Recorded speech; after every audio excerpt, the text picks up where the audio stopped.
Halo, selamat siang. Bertemu lagi kita di kelas Bijak Pro. Dan di sini perkenalkan, nama saya adalah Gilang Argediaksa. Saya biasa dipanggil Gilang dan kalian bisa memanggil saya Pak Gilang.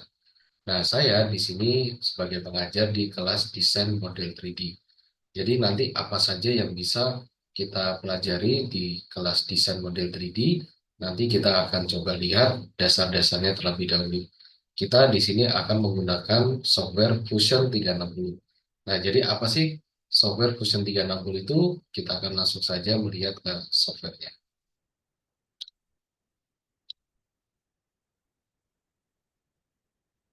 Oke, seperti contoh di sini Pak Gilang mempunyai sebuah model 3D. Jadi di sini kita itu bisa membuat benda apapun itu. Kita bisa buat meja, kita bisa buat gelas, kita bisa buat mainan, buat gantungan kunci. Pokoknya nanti kita bisa membuat semuanya sesuai dengan yang kita inginkan. Dan nanti semuanya akan kita pelajari. Nah, kita akan belajar dulu dasar-dasarnya menggunakan contoh model dari punya Pak Gilang ini.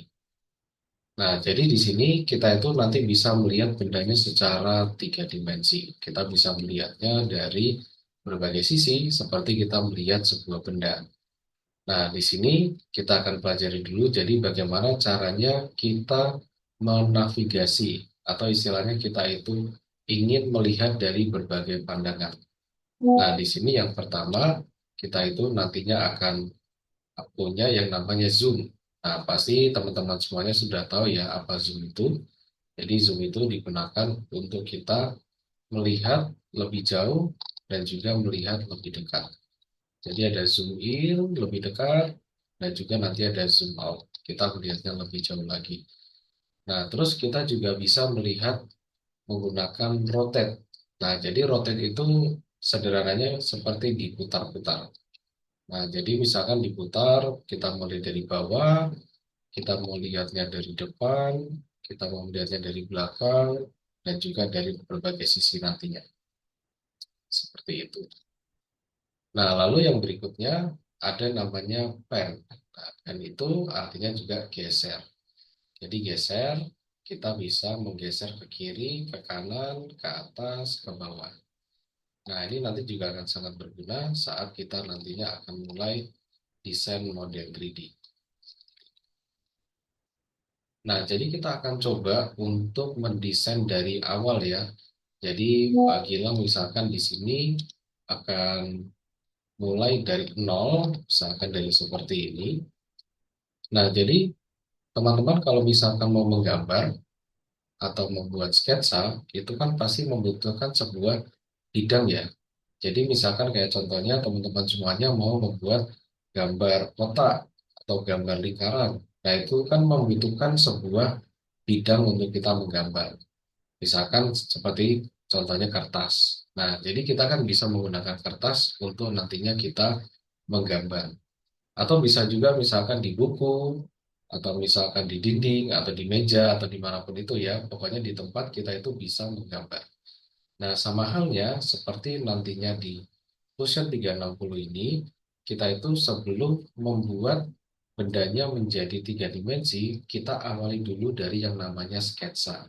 Nah, sketsa ini kita itu menggambar garis-garis dan nanti bentuknya itu bisa sesuai dengan keinginan kita.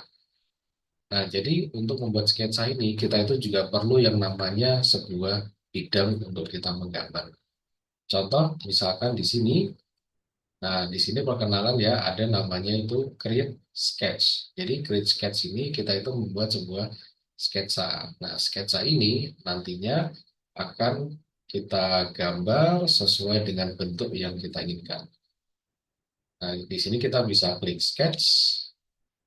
Nah, di sini keluar ada tiga kotak orange ya. Jadi tiga kotak orange ini nantinya dia itu sebuah bidang yang menghadap ke suatu arah.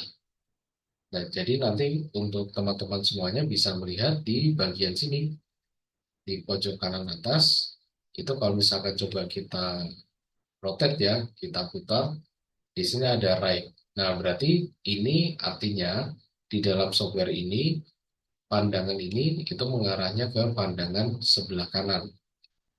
Kalau di sini mengarahnya ke pandangan depan, kalau sini mengarahnya ke atas.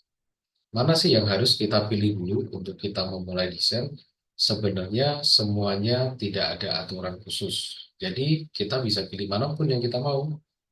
Contoh misalkan Pak Gilang pilih saja yang menghadapnya ke atas ya. Jadi Pak Gilang pilih kotak yang warna kuning ini yang menghadapnya ke atas. Kita bisa klik.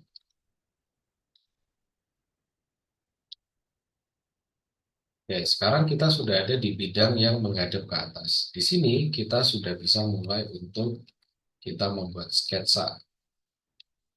Di sini kalau misalkan kita lihat ada banyak sekali yang bisa kita gunakan untuk membuat sketsa. Contoh misalkan Pak Gilang di sini buat rectangle atau kotak. Misalkan di sini kita tidak perlu dulu untuk mengukur ukurannya berapa. Terus di sini ada lingkaran, kita juga bisa buat lingkaran. Atau kita juga bisa buat bentuk sesuai dengan yang kita inginkan. Misalkan Pak Gilang bentuk seperti ini ya. Misalkan bentuknya seperti huruf C misalkan.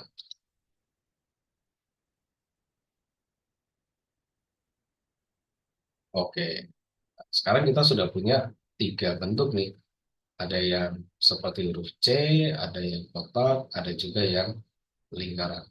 Nah, jadi sebelum kita membuat bentuk tiga dimensinya, kita gambar dulu menggunakan sketsa.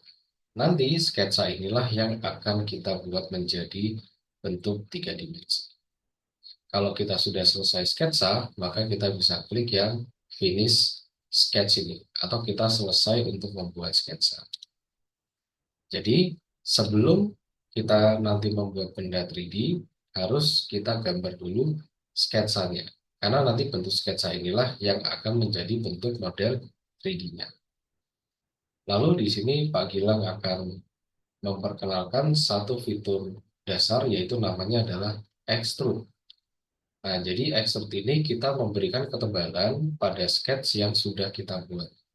Pak Gilang contohkan sekali, misalkan kita klik extrude, terus kita pilih mana sketch yang mau di extrude. Jadi misalkan Pak Gilang pilih yang ini, kita klik. Terus kalau sudah kita klik, maka di sini kita bisa tarik aja. Kita tarik, di sini langsung menjadi benda tiga dimensi. Kita bisa arahkan ke atas atau kita bisa arahkan ke bawah. Jadi sebenarnya tergantung dengan kita maunya arahnya. Misalkan Pak Gilang arahkan ke atas, misalkan ukurannya segini aja, lalu kita klik. Jadinya adalah seperti ini. Tapi tadi kan kita masih punya dua bentuk lagi ya. Jadi kalau misalkan teman-teman sekalian mau memunculkan lagi tadi sketsa yang sudah kita buat, semuanya itu ada dalam folder sketch ini. Dan di sini kita bisa klik yang seperti simbol mata. Kita klik, maka ini akan muncul lagi. Coba kita ekstrud yang lainnya, misalkan ini saya klik, terus saya tarik ke atas. Misalkan ini pendek aja, misalkan segini, terus kita klik OK. Coba kita ekstrud lagi yang satunya lagi. Nah, misalkan sekitar segini aja. Kalau sudah kita klik OK. Terus misalkan di sini kita sembunyikan lagi sketsanya. Sekarang kita sudah punya model 3D pertama kita. Jadi extrude ini tidak cuma untuk kita membuat suatu benda 3D seperti ini, tapi bisa juga digunakan untuk memotong. Prinsipnya sama. Tadi kita membuat sketsa untuk kita membuat benda tiga dimensi seperti ini. Terus bentuk yang nanti mau kita potong itu nanti berdasarkan dengan sketch yang kita buat. Misalkan di sini Pak Gilang coba sketch ya. Jadi kalau kita sudah punya benda tiga dimensi ini, untuk sketsa selanjutnya itu tidak perlu hanya dari tiga bidang yang awal tadi. Kita bisa langsung ke permukaan dari benda 3D-nya. Misalkan Pak Gilang langsung sketch di permukaan benda yang sini ya. Kita klik. Terus misalkan Pak Gilang mau buat bolong. Misalkan bolongnya bentuknya adalah lingkaran. Misalkan ini lingkarannya, kita klik finish sketch. Terus di sini kalau kita klik extrude, terus kita klik lingkaran yang tadi kita buat barusan, terus kita tarik. Kalau misalkan kita tariknya ke atas, maka dia akan menambahkan bentuk lagi. Tapi kalau kita tariknya melewati benda, maka dia akan memotong. Jadi perbedaannya adalah seperti itu. Kalau dia melewati suatu benda, maka dia akan memotong. Ya, seperti ini.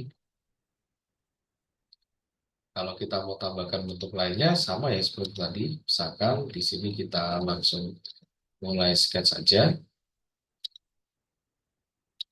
Terus kita finish sketch. Lalu kita coba extrude lagi ke sana. Oke, jadi kira-kira seperti ini ya. Jadi kita itu bisa membentuk sesuai dengan yang kita inginkan. Jadi seperti istilahnya itu kayak kita bermain puzzle. Jadi kita susun-susun atau mungkin kita potong sampai nanti kita menjadikan benda sesuai dengan yang kita inginkan. Jadi itu adalah dasar-dasar dari kita menggunakan Fusion 360 dan apa yang nanti akan kita pelajari secara garis besarnya di kelas desain model 3D ini. Jadi tentunya nanti teman-teman semua selalu ikuti di setiap pertemuannya, kita akan belajar hal baru, dan yang pasti nanti akan seru sekali, karena nantinya kita akan coba untuk membuat berbagai macam bentuk menggunakan Fusion 360. Baik, kalau gitu sekian dari Pak Gilang, terima kasih.